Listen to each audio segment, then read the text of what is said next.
Hello दोस्तों, स्वागत है एक और नई करंट अफेयर के वीडियो में। आज है 12 जून।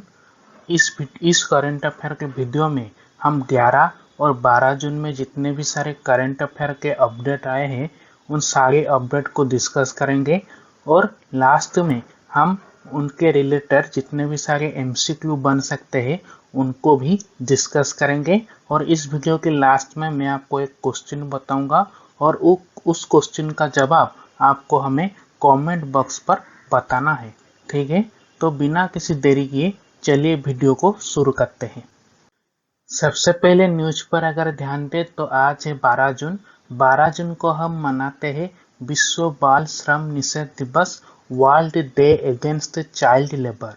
हम इस दिन 12 जून को हम विश्व बाल श्रम निषेध दिवस मनाते हैं। तो इसके बारे में कुछ जान लेते हैं। प्रत्येक वर्ष विश्व भर में 12 जून को विश्व बाल श्रम निषेध दिवस के रूप में मनाया जाता है। यह दिन मुख्य रूप से बच्चों के विकास पर केंद्रित है और यह बच्चों के लिए शिक्षा और गरिमापूर्ण जीवन के अधिकार की सुरक्षा करता है। ठीक है, तो इसके अलावा इस दिवस को मनाने का मकसद बच्चों के अधिकारों की सुरक्षा की जरूरत को उजागर करना और बाल श्रम व अलग अलग रूपों में बच्चों के मौलिक अधिकारी के उल्लंघन को खत्म करना है।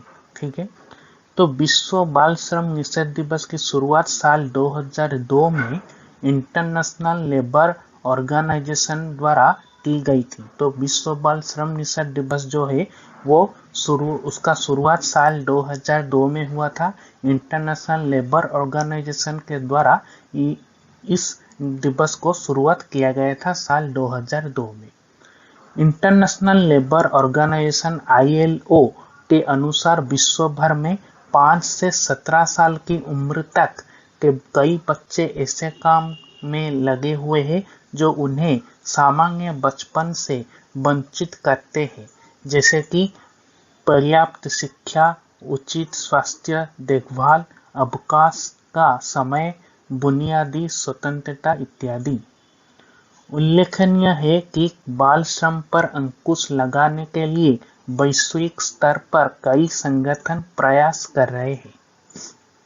ठीक है, तो बाल श्रम क्या है इसके बारे में कुछ और जान लेते हैं कि भारतीय संविधान के मुताबिक किसी उद्योग, कल कारखाना या किसी कंपनी में मानसिक या शारीरिक श्रम करने वाले 5 से 14 वर्ष उम्र के बच्चों को बाल श्रमिक कहा जाता है। तो 5 से 14 वर्ष की उम्र के बच्चे जो उद्योग, कल कारखाना या फिर कंपनी में काम करते हैं उसको बाल श्रमिक कहा जाता है। ठीक है, संयुक्त राष्ट्र संघ के मुताबिक 18 वर्ष से कम उम्र के श्रम करने वाले लोग बाल श्रमिक हैं। ठीक है, वही इंटरनेशनल लेबर ऑर्गेनाइजेशन ILO के मुताबिक बाल श्रम की उम्र 15 साल तय की गई है। तो बाल श्रम की उम्र 15 साल, इसको याद रखिए, बाल श्रम की उम्र 15 साल तय की गई है। ठीक है, बाल श्रम निषेध के बारे में कुछ और जान लेते हैं कि बाल श्रम के लिए भारतीय संविधान में क्या प्रावधान है उसके बारे में जान लेते हैं। तो अनुच्छेद 5(3) में कहा गया है कि बच्चों के लिए अलग से कानून बनाने का अधिकार देता है। अनुच्छेद 21 में कहा गया है 6 से 14 वर्ष के बच्चों का निःशुल्क और अनिवार्य शिक्षा का अधिकार देता है। अनुच्छेद 23 में कहा गया है बच्चों की खरीद और बिक्री पर रोक लगाता है। अनुच्छेद 24 14 वर्ष से कम उम्र के बच्चों को खतरनाक कामों में प्रतिबंध लगाता है। और अनुच्छेद 39 बच्चों के स्वास्थ्य और उनके शारीरिक विकास के लिए जरूरी सुविधाएं उपलब्ध कराने का आदेश देता है। अनुच्छेद 45, इस अनुच्छेद में 6 वर्ष से कम उम्र के बच्चों की देखभाल और शिक्षा की जिम्मेदारी राज्यों की है। अनुच्छेद 51A माता पिता पर बच्चों की शिक्षा के लिए अवसर प्रदान करने का एक मौलिक कर्तव्य निर्धारित करता है। तो ये था हमारे बाल श्रम के लिए भारतीय संविधान में जो जो प्रावधान है वो मैं यहाँ लिखा हूँ। तो ये था वो सब प्रावधान। तो चलते हैं नेक्स्ट न्यूज पर। नेक्स्ट न्यूज के बारे में अगर हम बात करें तो वो है कि पहले राष्ट्रीय प्रशिक्षण सम्मेलन का उद्घाटन प्रधानमंत्री नरेंद्र मोदी करेंगे। तो पहले राष्ट्रीय प्रशिक्षण जो सम्मेलन होगा उसका उद्घाटन प्रधानमंत्री नरेंद्र मोदी करेंगे। उसके बारे में थोड़ा जान लेते हैं कि 11 जून 2023 को पहले राष्ट्रीय प्रशिक्षण सम्मेलन का उद्घाटन प्रधानमंत्री श्री नरेंद्र मोदी द्वारा अंतर्राष्ट्रीय प्रदर्शनी और कन्वेंशन सेंटर प्रगति मैदान नई दिल्ली में किया जा चुका है। तो प्रधानमंत्री प्रशासनिक सेवा के क्षमता निर्माण के माध्यम से देश में शासन प्रक्रिया और नीति कार्यान्वयन में सुधार के समर्थक रहे हैं। इस विजन के मार्गदर्शन में राष्ट्रीय प्रशासनिक सेवा क्षमता निर्माण कार्यक्रम मिशन कर्मयोगी की शुरुआत की गई है। ठीक है, उसके बारे में और कुछ जाने तो यह सम्मेलन इसी देश में एक और कदम है, इसी दिशा में एक और कदम है। क्षमता निर्माण आयोग राष्ट्रीय प्रशिक्षण सम्मेलन की मेजबानी कर रहा है। ठीक है, सम्मेलन में केंद्रीय प्रशिक्षण संस्थानों, राज्य प्रशासनिक प्रशिक्षण संस्थानों, क्षेत्रीय और मंडल प्रशिक्षण संस्थानों तथा अनुसंधान संस्थानों सहित प्रशिक्षण संस्थानों के 1500 से अधिक प्रतिनिधि भाग लेंगे। ठीक है, तो यही था कि न्यूज के पहले राष्ट्रीय प्रशिक्षण सम्मेलन का उद्घाटन प्रधानमंत्री नरेंद्र मोदी करेंगे। नेक्स्ट न्यूज के बारे में अगर हम बात करें तो वो है कि अरब सागर में बिपरजॉय चक्रवाती तूफान विकसित हुआ है। तो बिपरजॉय चक्रवाती तूफान अरब सागर में विकसित हुआ है, उसके बारे में थोड़ा जान लेते हैं। अरब सागर में चक्रवात बिपरजॉय प्रचंड चक्रवाती तूफान में तब्दील हो गया है। यह अरब सागर में इस साल का पहला चक्रवात है। तो बिपरजॉय नाम बांग्लादेश द्वारा सुझाया गया है। इसका मतलब बंगाली में आपदा है। ठीक है, इस चक्रवात का असर गोवा, कर्नाटक, उत्तरी केरल के तटीय इलाकों में देखने को मिल सकता है। मौसम वैज्ञानिकों के मुताबिक चक्रवाती तूफान का असर मानसून की तीव्रता पर पड़ा है। ठीक है, वैज्ञानिकों ने दावा किया है जलवायु परिवर्तन के कारण बंगाल की खाड़ी और अरब सागर में चक्रवाती तूफान लंबी अवधि के लिए तेज हो रहा है। IMD के अनुसार इस चक्रवाती तूफान और बंगाल की खाड़ी में कम दबाव प्रणाली के विकास के कारण दक्षिणी प्रायद्वीप में बारिश होगी। ठीक है, तो बिपरजॉय नाम इसका बांग्लादेश द्वारा सुझाया गया है, इसको याद रखिएगा। इसका मतलब बंगाली में है आपदा। तो ये जो चक्रवात है इसका नाम है बिपरजॉय और ये अरब सागर में सृष्टि हुआ है। तो उसके बारे में कुछ और जाने तो एक अध्ययन के अनुसार अरब सागर में चक्रवाती की तीव्रता मानसून की बाद की अवधि में 20% और मानसून पूर्व की अवधि में 40% बढ़ गई है।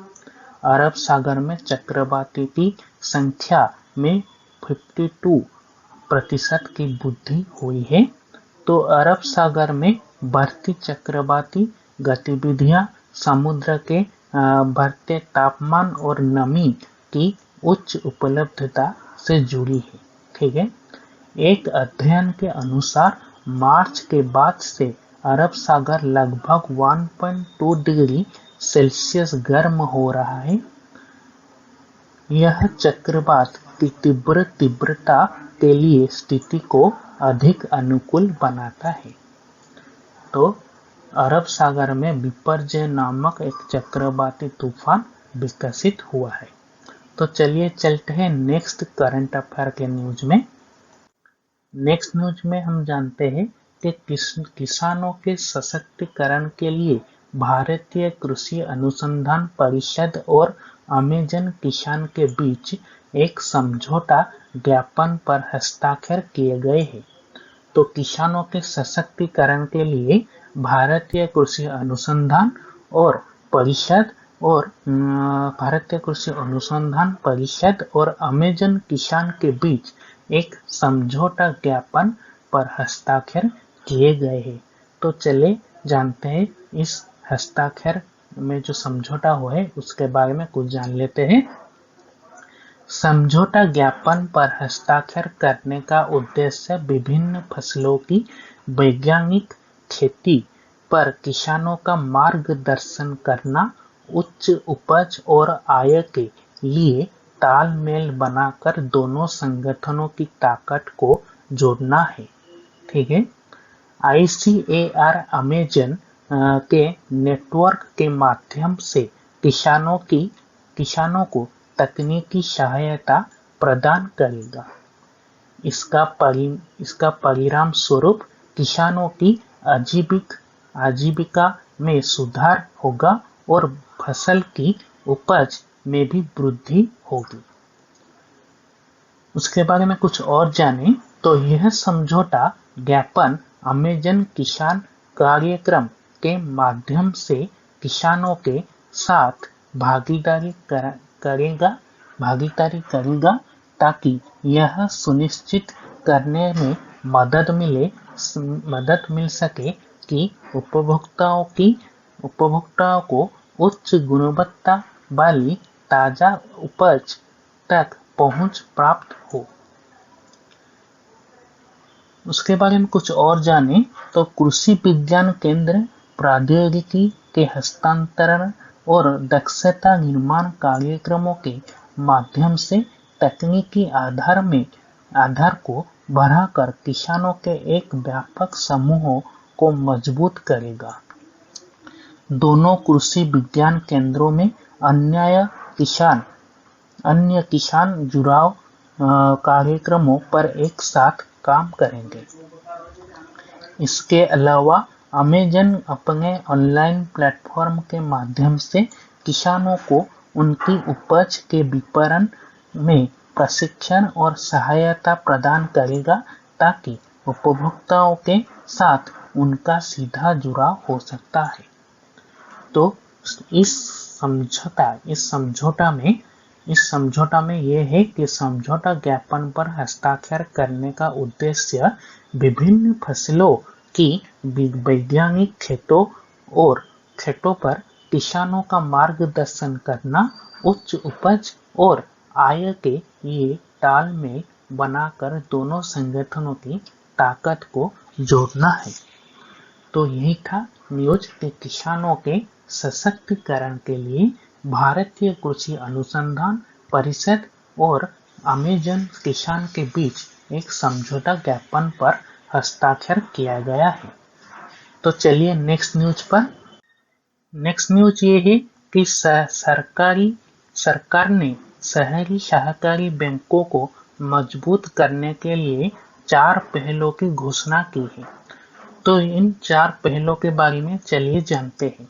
तो 1514 शहरी सहकारी बैंकों UCB को मजबूत करने के लिए सरकार द्वारा 4 महत्वपूर्ण पहलें अधिसूचित की गई है।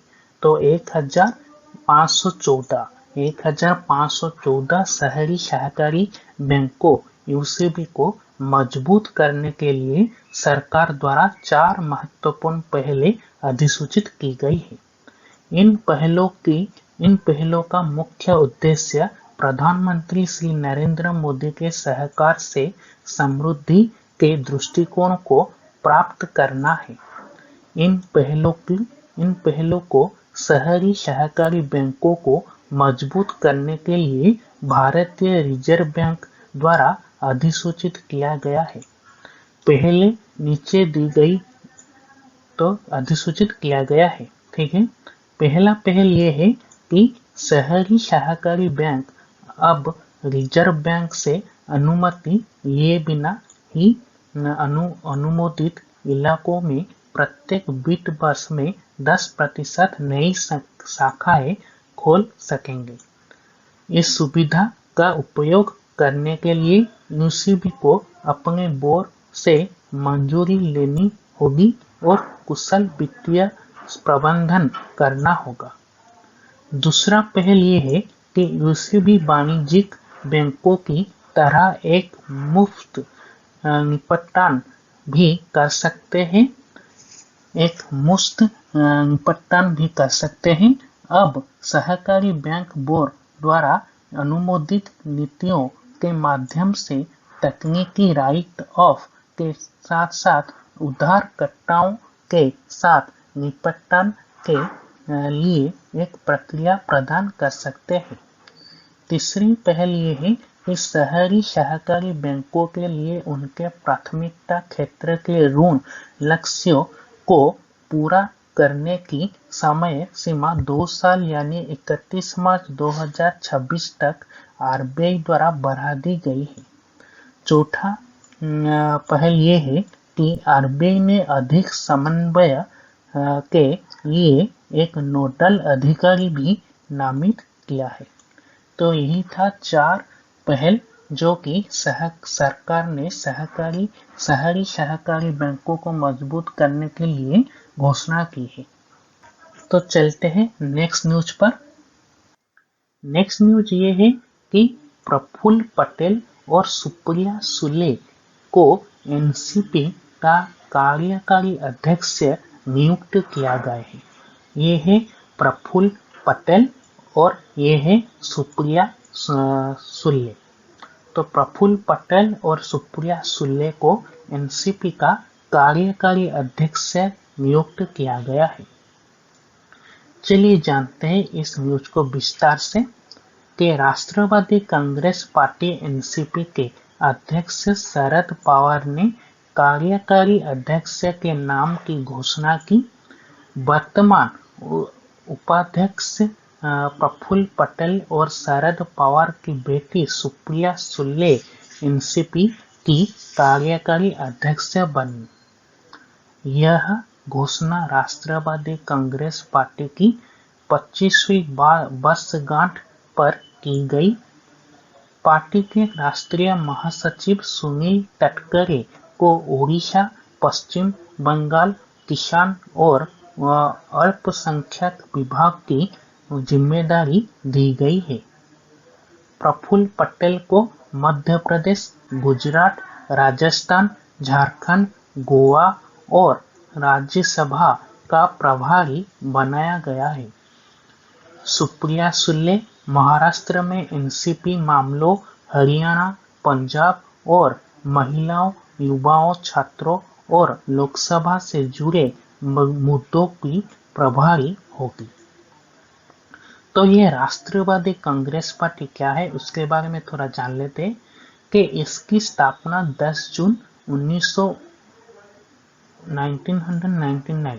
तो ये जो राष्ट्रवादी कांग्रेस पार्टी है इसकी स्थापना 10 जून 1999 को हुआ था।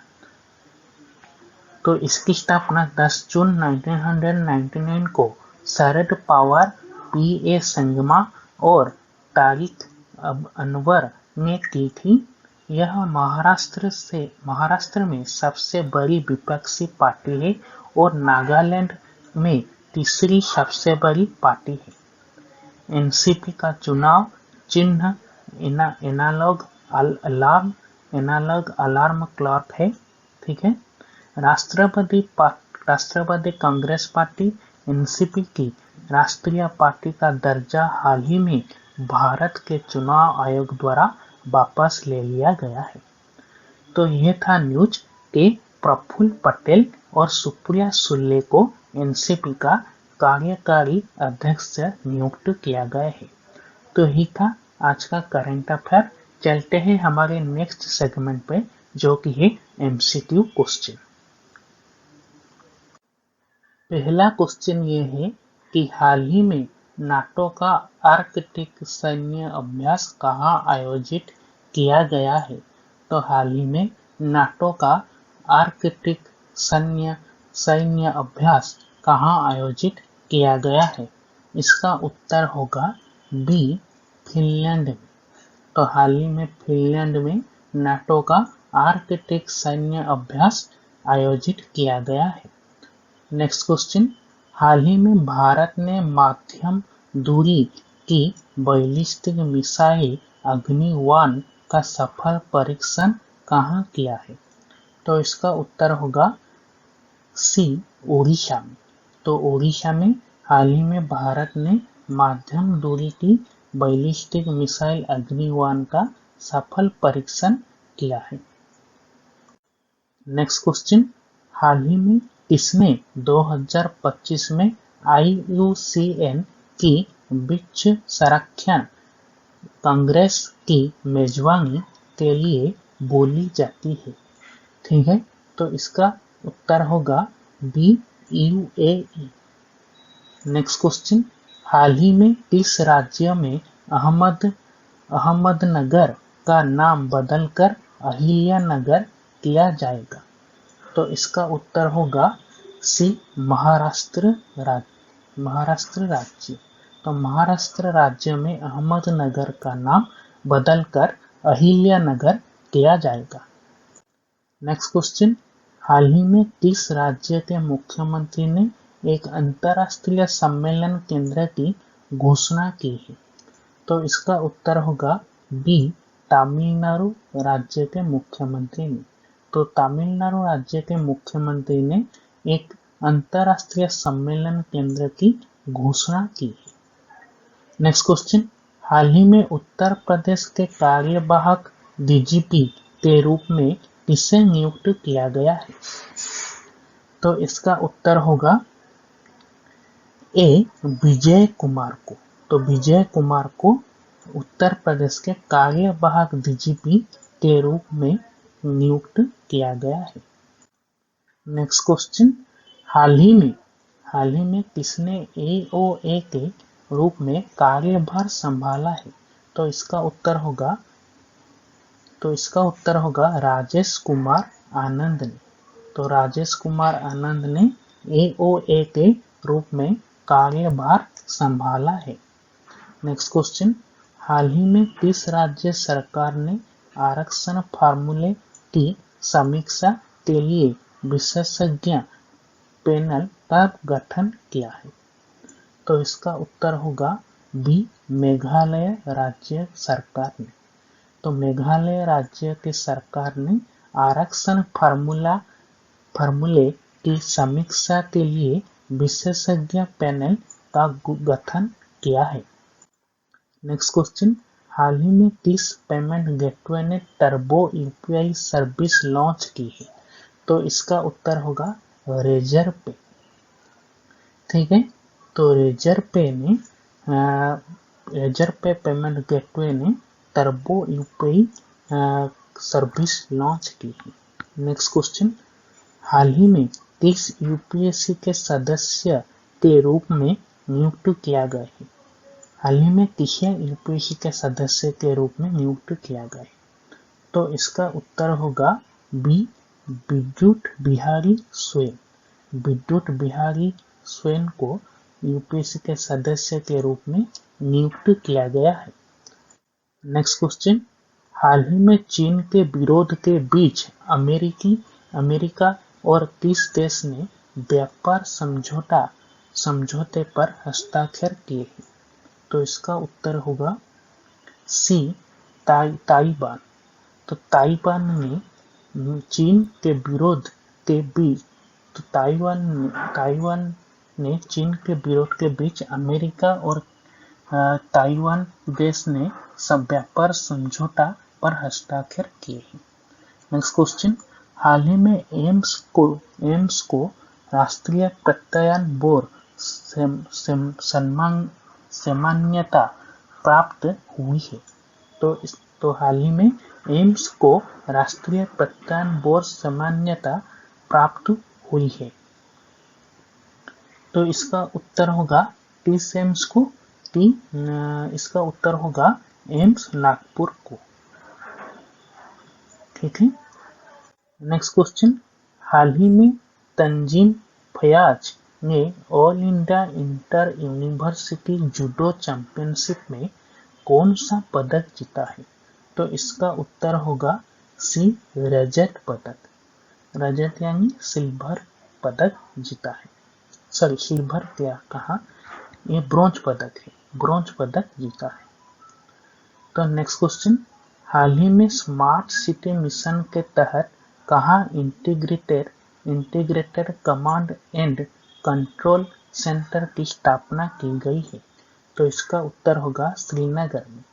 तो हाल ही में श्रीनगर में स्मार्ट सिटी मिशन के तहत श्रीनगर में integrated command and control centre की स्थापना की गई है।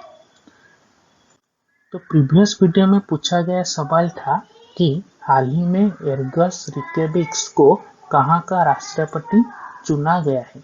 तो इसका उत्तर होगा सी, लातविया। तो लातविया में एर्गस रिकेबिक्स को राष्ट्रपति चुना गया है। तो इस वीडियो का क्वेश्चन ये रहा, हाल ही में किस मंत्रालय ने national conclave on support tech आयोजित किया है? ये रहा उसका ऑप्शन। इन ऑप्शन से जो भी करेक्ट उत्तर है वो उत्तर को चुनकर आपको हमें कमेंट बॉक्स पर बताना है। तो यही था आज का करंट अफेयर का वीडियो। आशा करता हूँ आज का वीडियो आपको पसंद आया होगा। अगर पसंद आया तो इस वीडियो को एक लाइक और हमारे चैनल को सब्सक्राइब करके बेल आइकन प्रेस कर लीजिए। तो मिलते हैं नेक्स्ट करंट अफेयर के वीडियो में। तब तक के लिए जय हिंद, वंदे मातरम।